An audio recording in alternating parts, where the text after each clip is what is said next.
From visionary director Robert Eggers comes The Northman. I'd like to explore who we are and where we're going from where we came from. An action-filled epic that follows a young Viking prince on his quest to avenge his father's murder. With an all-star cast that includes Alexander Skarsgård, Nicole Kidman, Claes Bang, Anya Taylor-Joy, Ethan Hawke, Bjork, and Willem Dafoe. To watch the whole thing was just an incredible experience. Welcome to After the Movie, The Northman. I'm Dave Karger, very happy to be here with the director, producer, and co-writer of The Northman, Robert Eggers, as well as the film's lead actor and producer, Alexander Skarsgård. Hi guys, great to see you both. Good morning. Alex, you have been developing a Viking film for a decade, basically. How hard was it for you to find the perfect director, and how did you know that Rob was your guy? I was trying to develop a Viking movie. I didn't really succeed. I teamed up with a friend, a producing partner named Lars Knudsen, also Scandinavian-born but U.S.-based. Who produced The Witch? Coincidentally produced The Witch. I guess like 8 to 10 years ago now. With the goal of trying to make a Viking movie. We knew kind of what the tone would be. Like, we wanted something big and epic, but based on the Icelandic sagas, or at least like capture the essence of the old sagas.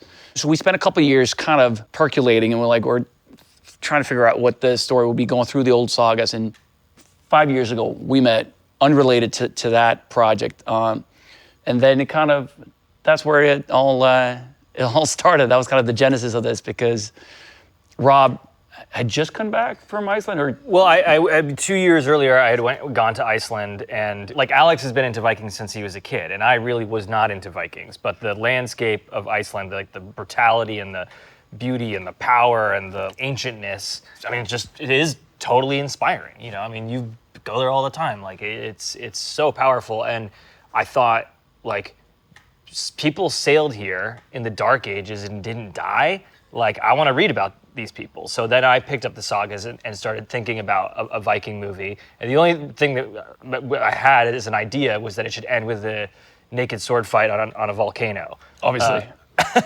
Otherwise, why make it? Yeah, exactly. Yeah. But having that like seed of an idea when when we had that lunch and Alex said, yeah, I want to make a Viking movie, I just got so excited, and then we nerded out, like, you know, and kind of left that lunch with a handshake, you know. Yeah, and I had seen The Witch because I think it was still playing in theaters, but it was around that time. It was just out, and was incredibly impressed by the movie, the historical accuracy, the attention to detail, and all those elements. It really felt like I was transported back in time, and that was the goal of the Viking project as well, to really have someone at the helm who respects history and wants to make something incredibly authentic, and not to take too many creative freedoms, but actually like stay complete. No liberties. No liberties. Rob, how familiar with Alex's work at that point were you? This was 5-6 years ago. Was there something that had caught your eye that you had seen him do? You know, I mean, I don't know. What I had seen. Well, you were wearing an Eric Northman T-shirt when we met, so it's a little uncomfortable. Like obviously, the Big Little Lies performance is really impressive, and but something that was also particularly impressive to me, but light years away from The Northman, was Diary of a Teenage Girl. I mean, Alex is not that person at all. But in some ways, that kind of like goofy, nerdy, like vibe is a little bit Alex's vibe. No offense. It's endearing. I take that as a compliment. It's endearing, you know. And so to see how he transforms into Amleth in this film is completely inspiring. I mean, it's incredible. Like, you know, the young kid Oscar Novak who plays young Amleth has this kind of fragility and innocence about him, which is a deliberate contrast to Alex. When we first meet Alex, he becomes this like total beast. But as much as Alex's fury, the amount of fury that he's able to channel and give to the camera in a way that's like totally spellbinding and like over the top in the best way, like there's still that same innocence and fragility that Alex has in his eyes, which makes it more painful, more powerful. I feel really honored to have worked with Alex on this movie. You know, I mean, like he became a Saga anti-hero, like entirely. He's like one of these characters off the page. I'm just really proud of his performance. Oh, thanks, Rob.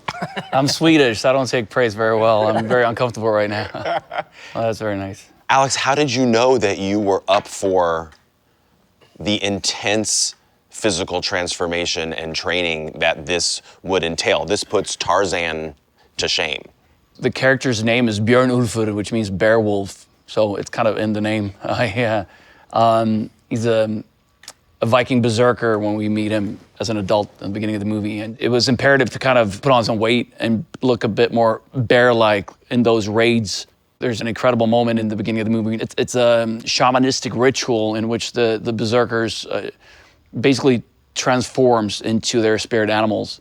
And it was important to feel Amlet let go of his humanity and turn into that more atavistic state and become that animal. So in the raid, when he moves through the village, I wanted him to look like a predator. And I worked with Magnus Lygbach, whom I worked with on Tarzan. So we know each other very well. Having had that experience was great because it meant that we could kind of hit the ground running. And my understanding is that they had to make sure that you were eating, you know, every few hours. Yeah. I don't think any of us can understand what that would be like. At a certain point, I keep the food away. I can't eat anymore. Heaven and hell, my friend.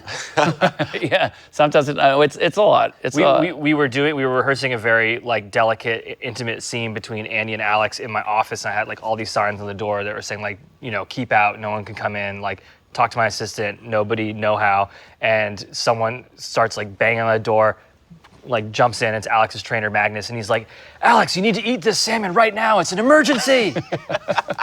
There was a lot of Magnus interrupting rehearsals with like Protein. half a chicken. Yeah, pretty much. Rob, this is obviously a bigger budgeted film than The Witch or The Lighthouse. I imagine that must have been exciting for you. How did you, as director and as one of the producers with your team, decide exactly where all these resources would and should go?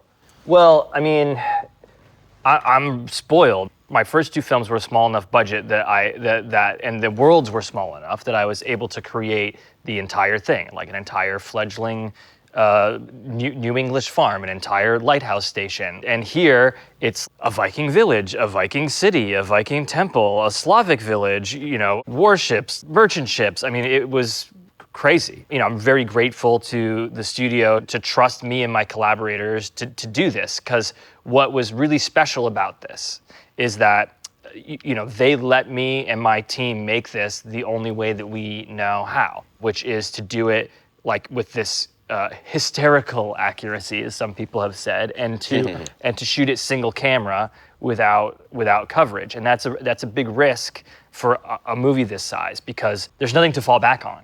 You either succeed or you fail. You know, you decide what you're doing, you make your choices, you go all in, and that's it. You know? And basically me, my DP, my costume designer, production designer, like we worked the same way we always have, but then we had the like fantastic luxury and privilege of working with this like massive experienced crew who'd worked on Game of Thrones and Ridley Scott movies and Harry Potter and James Bond and whatever. So they would say, oh, you want to do a scene like this? This is how you do a scene like this. And we would say, that's great, thank you. But sometimes we would say, but this time we have to reinvent the wheel. And they were all experienced and facile enough that they were willing to do that. So it was, I think everyone knew, maybe not that we were doing something good, but that we were doing something different. And I think people were excited and passionate about like doing something different. And so, you know, I'm sure we'll talk about how like difficult the shoot was and how punishing the locations were. And I didn't pick these locations to be masochistic to myself or sadistic to like my collaborators, but you know, it's just the story demands these kind of brutal locations, and they're tiring to work in. But people knew that it was worth it, or you know, Yeah, 100%. When you watch a Robert Eggers film, it's a singular experience as an audience member. How is it unique as an actor to work with him and be in one of his films, would you say? To Rob's point, it is quite unusual to work this way, especially on bigger budget movies. Most set pieces are shot with multiple cameras and plenty of coverage and edited like a music video. So we all knew that it would be very challenging and it would take a lot of preparation, a lot of rehearsals. Those big set pieces, the big fight scenes, the raid of the village, it's just one long continuous shot. And a gazillion components to that with stuntmen, actors, extras, animals, and quite difficult stunts. That was not really a surprise. And again, we shot it on locations. We didn't really have the comfort of a sound stage where we could control the climate. We were out there, which helped. Even the scenes that we did shoot on a stage, you know, Jaron, my DP, was like, even on stage, I'm cold and I'm filthy. Yeah.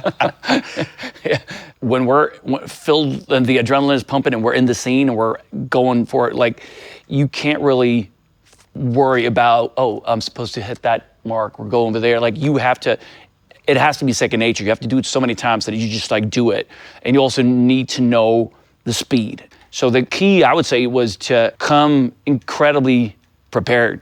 You still have to do it many, many times because it's, again, you can't really cheat it. You can't be like, oh, we'll just tighten it, or we have B camera over there. Like this, what you see is what you get, basically, which was also very exciting because, you know, like when you watch it, you know that this is exactly, a year from now, this is what the audience will be watching. Not like, oh, after 6 months of editing, it's going to be completely different, but this is it. And that was quite a unique experience for me, at least. There's so many shots that remind me of the videos that you see online where someone has set up 100,000 dominoes and they hit the first one and the whole contraption goes and there's a camera following it and you wonder, how did this happen where all the dominoes fell and the camera was in the right place the entire time?